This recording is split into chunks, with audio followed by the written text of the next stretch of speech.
A continuación, Tributación de hoy.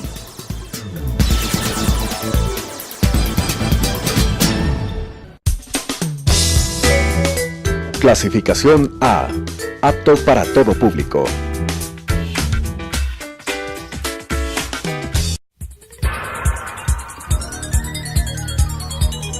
Las opiniones vertidas en este espacio por la producción y dirección del programa son de exclusiva responsabilidad de sus autores y de quienes intervienen en ellos.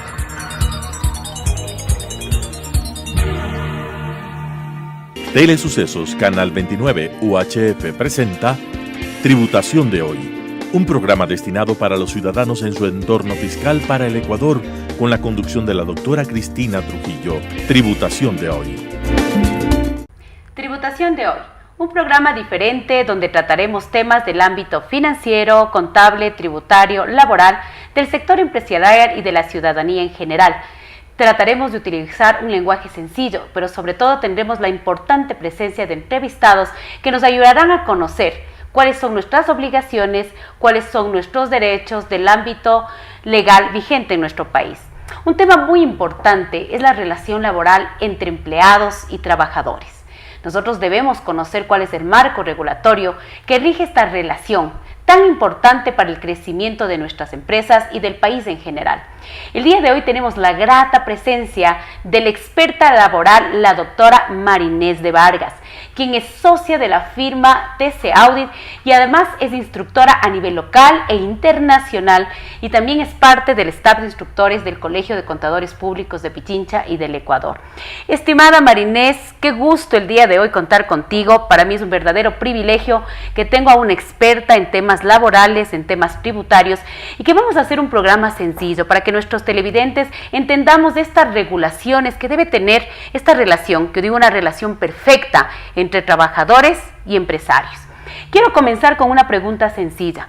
Para el sector privado, mi estimada Marinés, ¿cuál es el marco regulatorio para esta relación empleado-empleador? Bueno, gracias Cristina por la invitación. Como tú dices, la parte laboral es muy importante en la que nos movemos. El marco teórico referencial y la ley importante en materia laboral, pues tenemos primerito lo que es el Código de Trabajo, tenemos también la Ley de Seguridad Social y por supuesto también en la parte tributaria la Ley de Régimen Tributario Interno con su reglamento de aplicación. Es importante mencionar que es muy amplia el marco referencial, pero ese es básicamente lo que deberíamos siempre cumplir al menos. Qué interesante lo que tú acabas de decir. Tenemos un marco regulatorio claramente definido, pero yo entendería que la norma principal es el Código del Trabajo. Y evidentemente en el ámbito de la seguridad social, la Ley de Seguridad Social, y en el ámbito de la tributación tanto del empleado como del patrono, la Ley de Régimen Tributario Interno. Estos dos cuerpos legales son los que tú mencionas, que son los principales para establecer esta relación clara entre empleado y empleador.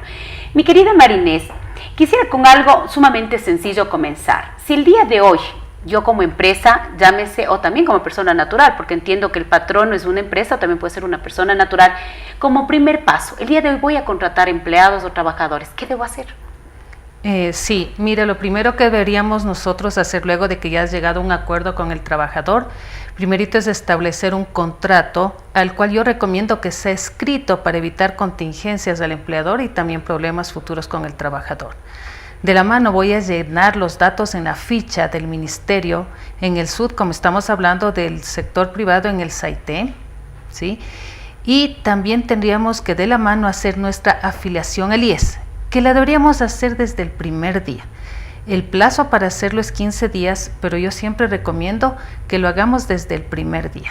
Mi querida Marinés, tú acabas de decir algo muy interesante que quisiera que nos expliques un poquito más. ¿Qué es el SAITE? ¿Qué es un sistema informático, una página web del ministerio? ¿Qué es? Sí, mira, es un sistema informático. El Ministerio de Trabajo también ya se ha dinamizado mucho con todo lo que es tecnología. Entonces es registrar básicamente todos los datos del trabajador en el SAITE, que es el Sistema de Administración Integral del Empleo para lo que es el sector privado. Entonces es donde tú tienes básicamente todos los datos del trabajador, vas a llenar absolutamente todos y obviamente si también el empleador desea puede emitir el contrato ya directamente, porque se te va a generar un contrato contrato ya desde la página, ¿no? Entonces tú podrías también tenerlo eso y adjuntar al contrato escrito que también ya lo tienes. Es un tema muy dinámico. Qué interesante, porque eso demuestra de que cada día las autoridades de control, las autoridades en estos ámbitos se van modernizando y van prestando un verdadero beneficio a quienes somos parte de este entorno, ¿no? Como tal. Yo quisiera que de alguna manera también nos digas, María Inés, cuando tú hablas de contrato de trabajo, ¿qué tipos de contratos de trabajo nuestro Código del Trabajo tienen vigentes para que las personas que nos están viendo, llámese persona natural o llámese sociedad, sepa qué es lo que actualmente tenemos como conceptos de trabajo, sobre todo en el ámbito individual?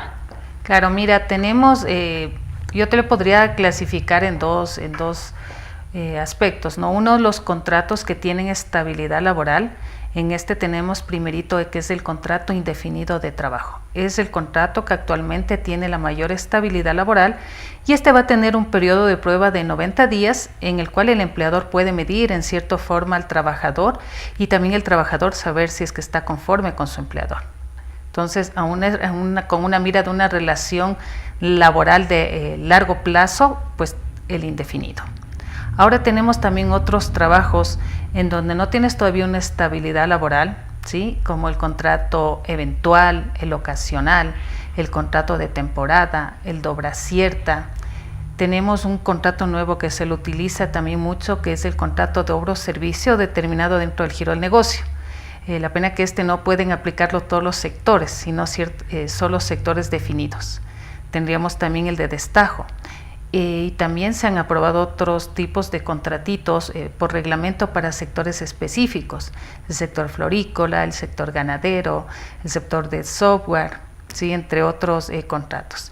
Y una modalidad también que es muy interesante, que es el teletrabajo, que lo puedes aplicar desde tu casa y está especialmente dirigido para personas con discapacidad y también para personas en estado de gestación o en su periodo de maternidad. Qué interesante lo que acabas de decir, el telecontrato.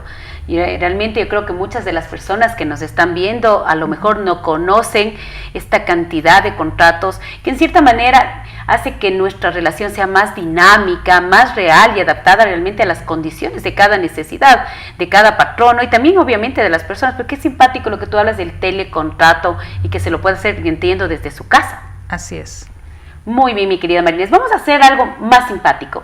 Vamos a tratar de poner con un ejemplo sencillo y vamos a suponer que somos un patrono que puede ser una persona natural o puede ser una compañía y el día de hoy yo tengo que contratar un contador que me va a ayudar a generar toda esa información contable, financiera dentro de las empresas, que tiene muchas responsabilidades y que a la vez va a tener una carga de trabajo bastante extensa y va a ser un contrato a tiempo completo. ¿Qué debo hacer?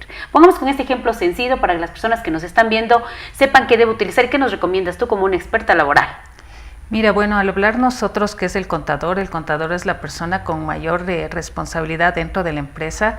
En este sentido, tú me dices, vamos a trabajar con él a tiempo completo. Yo le recomendaría un contrato indefinido, ¿sí? Donde cumpla todas sus funciones, obligaciones y adicionalmente recordemos que también es una persona que es de confianza, ¿sí? Entonces, puede ser incluso mirar la opción de que se trabaje con funciones de confianza y dirección al tener el alto grado de responsabilidad, pero definitivamente un contrato indefinido. Sí, a tiempo completo. Este contrato indefinido dentro de sus partes principales, ¿cuáles serían? Bueno, ahí tienes primerito, obviamente vamos a partir por el acuerdo entre las partes, la clase de trabajo a ejecutarse, que en este caso va a ser el contador con las debidas funciones. Vamos a tener la remuneración que va a recibir el contador, la que puede ser bajo ingreso normal o bruto, o también bajo ingreso neto. ¿Qué es ingreso neto? El ingreso neto es que damos de acuerdo contigo, te voy a poner un ejemplo, que vas a pagar $2,000 y son $2,000, lo que quiere decir que el empleador va a asumir el impuesto a la renta y el aporte personal al IES. Cuando tú me dices va a asumir el aporte personal y va a asumir el impuesto a la renta, esos valores que debían haber sido descontados para este empleado va a ser un gasto para este patrono y eso es un gasto que de acuerdo a la norma tributaria es deducible. Correcto, el propio artículo 10 de la Ley de Régimen Tributario Interno en el numeral 12 te recalca que los trabajadores contratados bajo relación de dependencia, bajo el sistema de ingresos salario neto, estos valores son plenamente deducibles. Para el empleador. Para el empleador, correcto. Qué Son maravilla. gastos Entonces, 100% deducible. Entonces, estas partes que tiene un contrato de trabajo son fundamentales. Tú me dices el acuerdo entre las partes, el determinar sus funciones, sus obligaciones, la remuneración.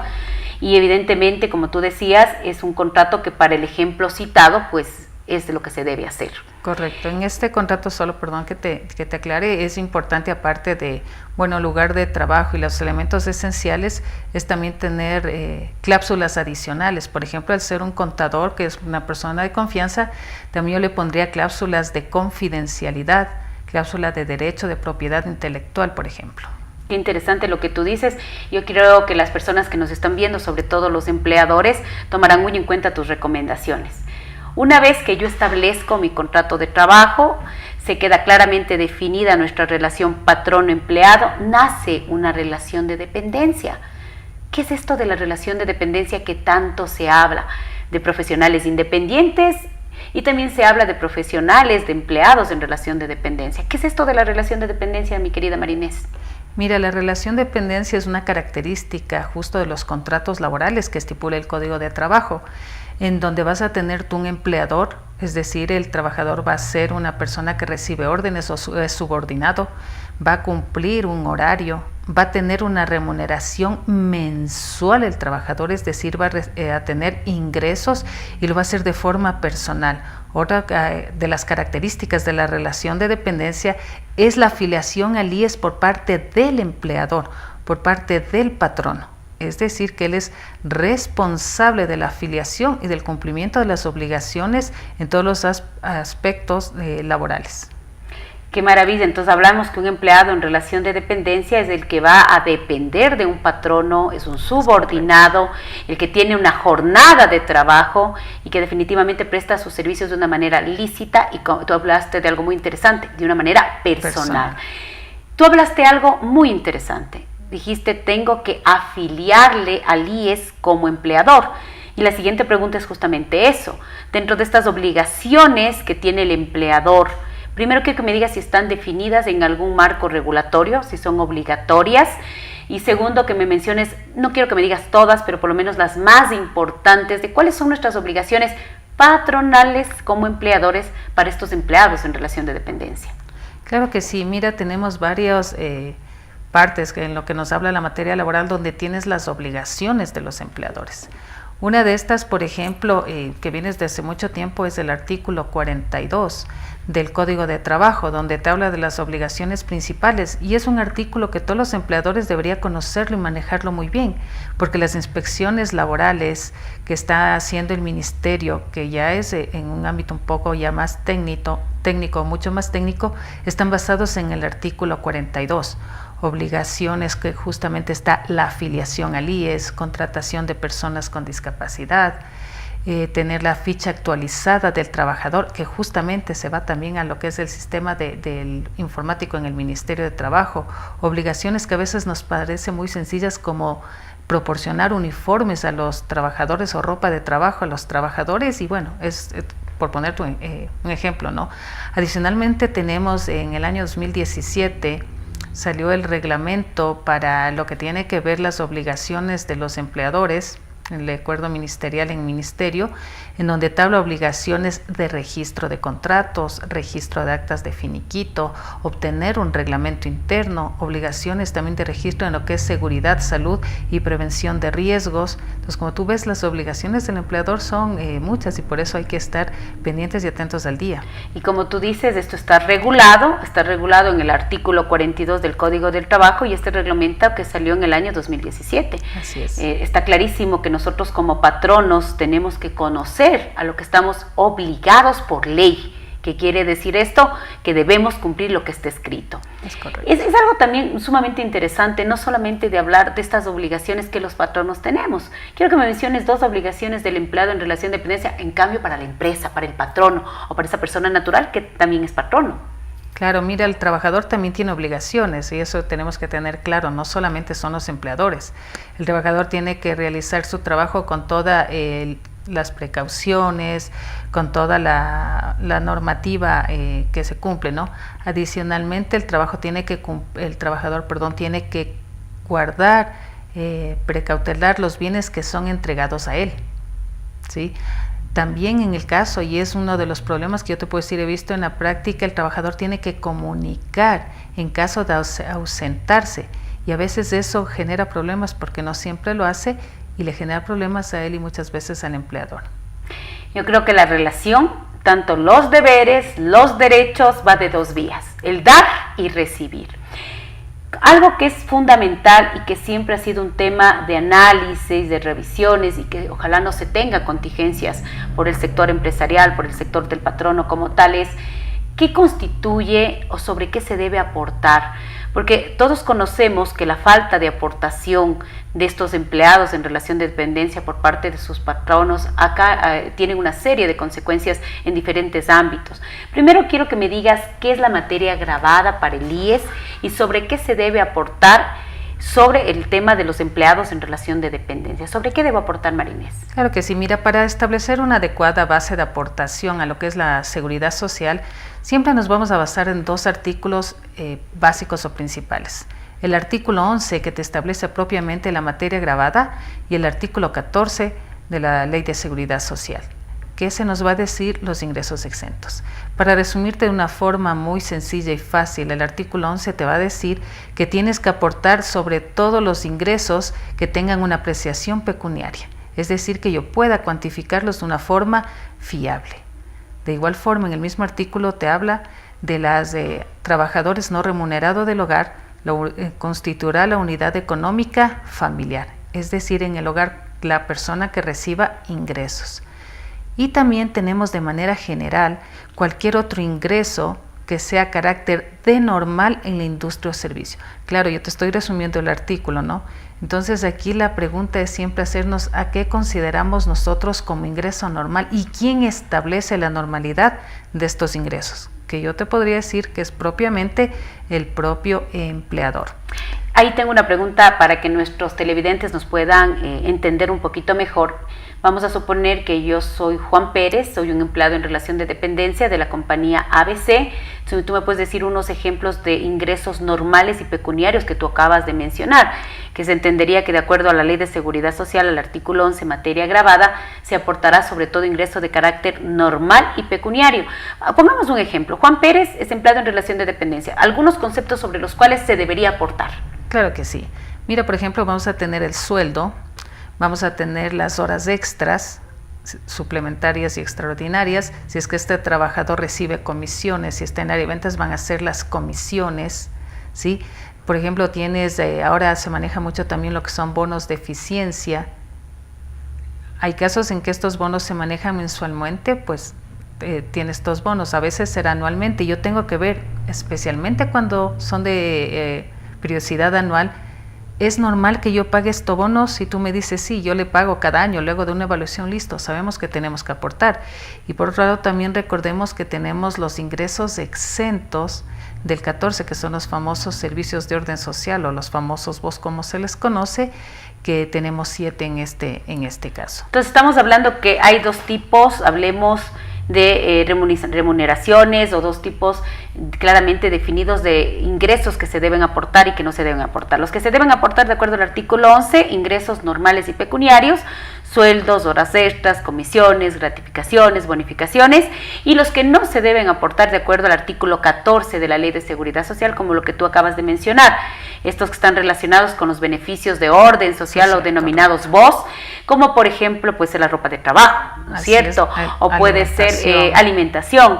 Qué interesante, María Inés, sobre los temas que se deben aportar y no se deben aportar. ¿Qué pasa si yo, patrono, no aporto? Sabiendo que la ley establece claramente lo que se debe aportar, ¿qué pasa si yo no aporto? Vamos primero con el ámbito tributario. ¿Qué pasa con el patrono que no aporta lo que debe estar al IES, de acuerdo a la normativa legal? Mira, en el ámbito tributario, que se liga, o sea, va también directamente ligado con la parte laboral, claramente te estipula el artículo 10, numeral 9 de la Ley de Régimen Tributario Interno, que será deducible todos los ingresos aportados al IES, ¿sí? y serán deducibles, todos los ingresos aportados al IES y tienes hasta un plazo, hasta la fecha de declaración de impuesto a la renta. Es decir, sobre todo aquello que no aportaste, pues vas a tener un gasto no deducible. ¿Qué le cuesta a la empresa? Un 25%, le puede costar un 28% con las tarifas actuales de impuesto a la renta. Es decir, que si, por ejemplo, yo le pago a un empleado una bonificación por eficiencia y resulta que no aporté, al final del año ese patrono tiene un gasto no deducible que tiene que pagar impuesto a la renta y que debería estar dentro de la conciliación tributaria de la base imponible del impuesto, llámese persona natural o llámese patrono sociedad. Y eso le cuesta a la compañía. Pero, ¿qué pasa adicional? Porque ese sería un riesgo tributario. ¿Qué pasa con el riesgo en el ámbito social? En el ámbito, hablemos de la seguridad social, y también yo creo que nuestra norma tiene una sanción en el ámbito penal. Pero comencemos con el ámbito, ¿qué pasa cuando yo no aporto en el ámbito laboral y social? Y luego vamos al penal. Claro, mira, en el ámbito laboral, pues al no aportar eso, también estaría dejando de pagar sobre esos valores beneficios sociales al trabajador que van directamente relacionados con la remuneración, como un 13º, como un fondo de reserva, como unas vacaciones. Es decir, también tendrías una contingencia laboral. En la seguridad social, pues estoy pagando menos aportes. Eso quiere decir que igual la seguridad social, y recordemos que está también ya en línea con lo que es el SRI, podría decirme, mira, me estás debiendo estos aportes y notificarme, es decir, establecer glosas para que yo pague sobre la diferencia que dejé de pagar. Es decir, no solamente con la parte tributaria solucionaría con gasto no deducible, me quedaría también con esta contingencia. Lo que acabas de decir me parece sumamente interesante. Muchas veces las personas piensan que al ponerse la nómina no aportada al IES dentro del gasto no deducible, termina el tema de riesgos, y no es así. Lo que tú nos estás diciendo que soluciona un tema tributario, pero quedan abiertos los temas tanto en el ámbito laboral como en el ámbito social. Entonces yo creo que la única respuesta correcta sería debo aportar y evitarme todos los riesgos. También sabemos que en nuestro Código Orgánico Integral Penal se establecieron artículos para la falta de aportación y también cuando tú haces tu mal papel de agente de retención y te quedas con los aportes retenidos. Antes de entrar a esta última pregunta, María Inés, ¿cuál es el aporte personal y cuál es el aporte patronal? En un empleado en relación de dependencia vamos a hablar el ejemplo que habíamos hablado del contador. Claro, mira, el aporte personal es 9.45, en lo que yo tendría que retenerle a nuestro ejemplo acá al contador, ¿sí? Y en lo que tiene que ver el aporte personal es el 11.15 más el patronal, sí, más un punto que 0.5 de IES y SECAP, es decir, 12.15 para lo que tiene que ver el empleador. Y como habíamos hablado hace un momentito, si hablabas de un ingreso neto, este valor completo, que es el 21.6, sería a cargo del empleador.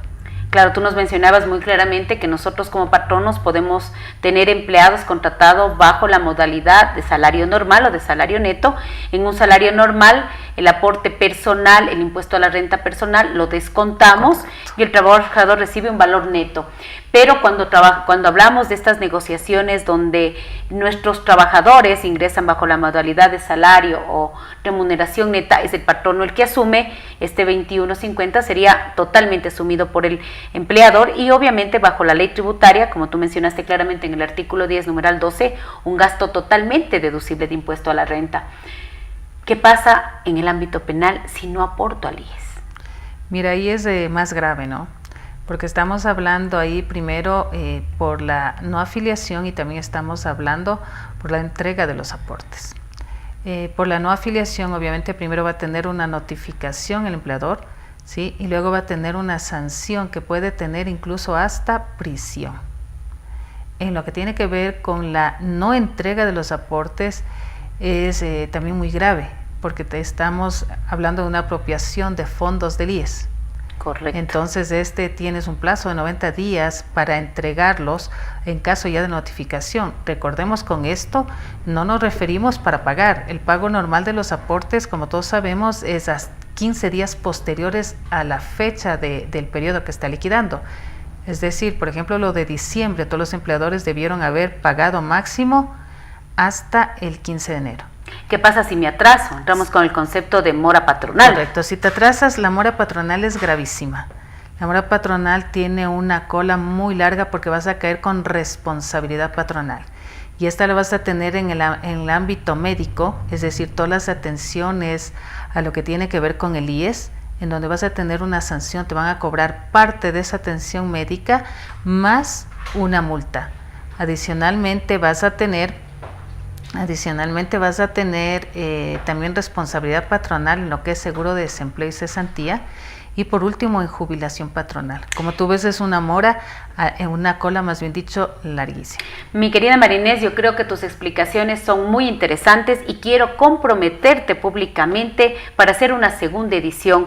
Yo creo que el tema laboral es un tema apasionante porque todos queremos estar claros y no tener contingencias y no tener problemas en esta relación que tiene que ser perfecta, patrono-empleado. Quisiera solamente para terminar que nos mandes un mensaje del tema que el día de hoy tratamos en nuestro programa, Tributación de Hoy. Bueno, yo quiero recomendarles a todos los empleadores que cumplan con todas sus obligaciones, que se eviten contingencias laborales. Como vimos, las contingencias laborales o riesgos laborales van en triple vía. El riesgo con el empleador, el riesgo a la vez también con el ente de control que sería el Ministerio de Trabajo, riesgo tributario con el SRI y con la seguridad social, por supuesto, que es con el IES. Muchas gracias por una edición más y les espero en Tributación de Hoy. Las opiniones vertidas en este espacio por la producción y dirección del programa son de exclusiva responsabilidad de sus autores y de quienes intervienen en ellos.